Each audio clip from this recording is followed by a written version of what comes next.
beaucoup d'arbres avec des animaux. Ladde sino wuuri ko ɗon yiyata kulle hewɗe nder ɗon hono ndemuji e gookeji baaɗi ɗum fof koye nder ladde nden wuuri. Kulle ɓaleeje no toon, kulle boɗeeje no toon. Il y a des vaches, des chiens, des chèvres.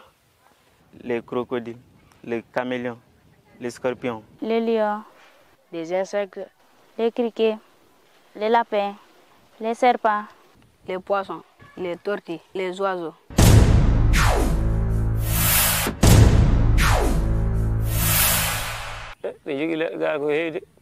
Comme les manguiers, les madres. Kay no toon, Tomboro, joowe no toon, laare, e bare e lenge hande ɗum ɗuuɗa.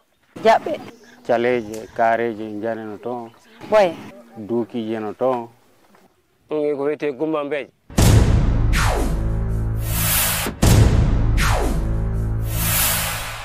Les arbres ont une place dans la forêt. C'est juste pour éviter la chaleur. Nafoore leɗɗe no waɗi ɗum ko ɗum nafoore no feewi noon. Ko nafoore mawde no feewi no feewi. Par ce que hande sa ndaari bange hande ɗo woodi nokkeli ko ka ɗum ɗon gasi. Hande enen ɗen wulude hande ɗum waɗi nguleeki. Kono ko Allah faabure sa nguliki no samori ko Allah e ɗe leɗɗe.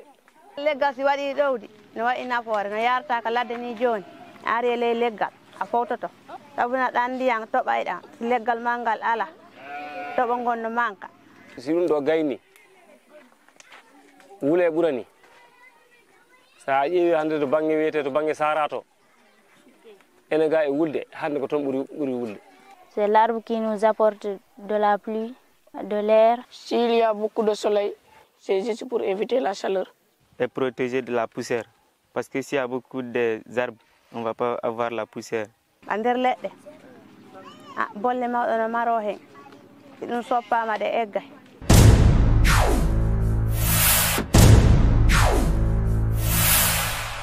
Les mauvaises pratiques sont la déforestation. Les bergers aussi, ils coupent les arbres pour nourrir leurs moutons et les chèvres.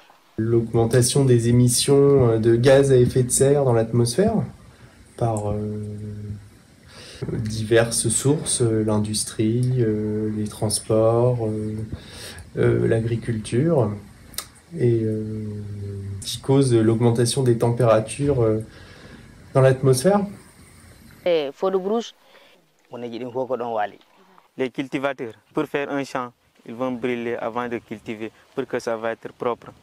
Et le braconnage. Les chasseurs, eux s'ils partent, ils vont brûler.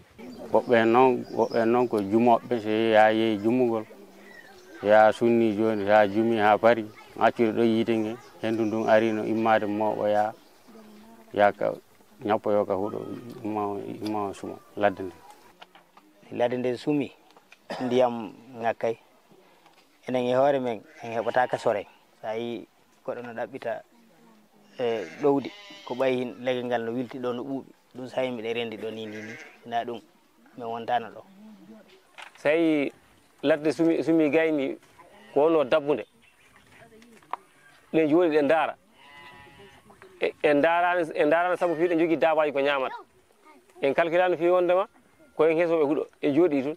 Woɓɓen ko fiimoɓɓen ko laawol ni sono yaade so huɓɓi cigarette fiimi ha heddi ko seeɗa liɓa ɗon kuɗol cigarette joni noon so huuɗo no waɗi ɗon gon no wawi immade hendu waɗa tum huuɗo kon huɓɓa.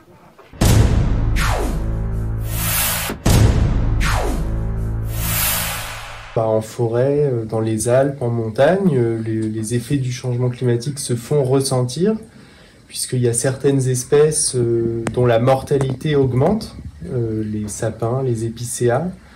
D'autres espèces où c'est moins grave, par exemple le hêtre, mais où par contre on a une croissance qui diminue, donc des arbres qui ne grandissent plus. Donc ils meurent pas, mais ils grandissent plus. Donc en termes de fonctionnement de la forêt, c'est quand même problématique. Et en ville en particulier, comme il fait encore plus chaud qu'en forêt, les arbres sont encore plus soumis au stress lié à la chaleur. Et là, les problèmes sont encore plus graves. Il y a encore plus de problèmes.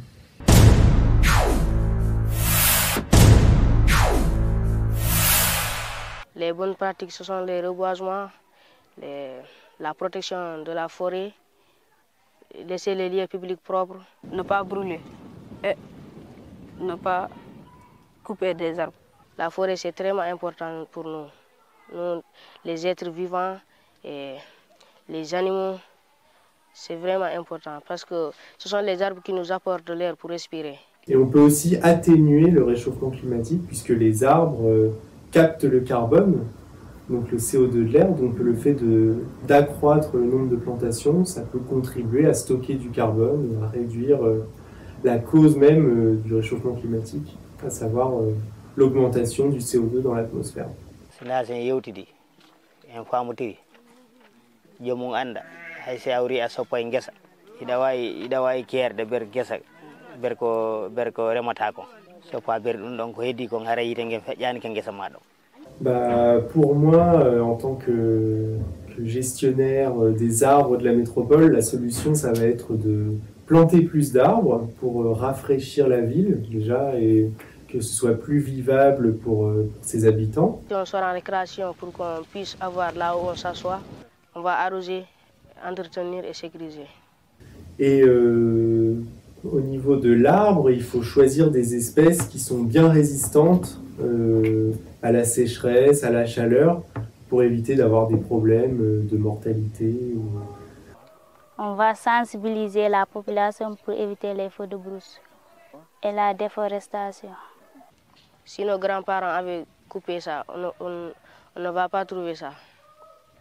Parce qu'eux, ils ont travaillé pour leurs petits-fils. On va travailler pour nos arrière-fils.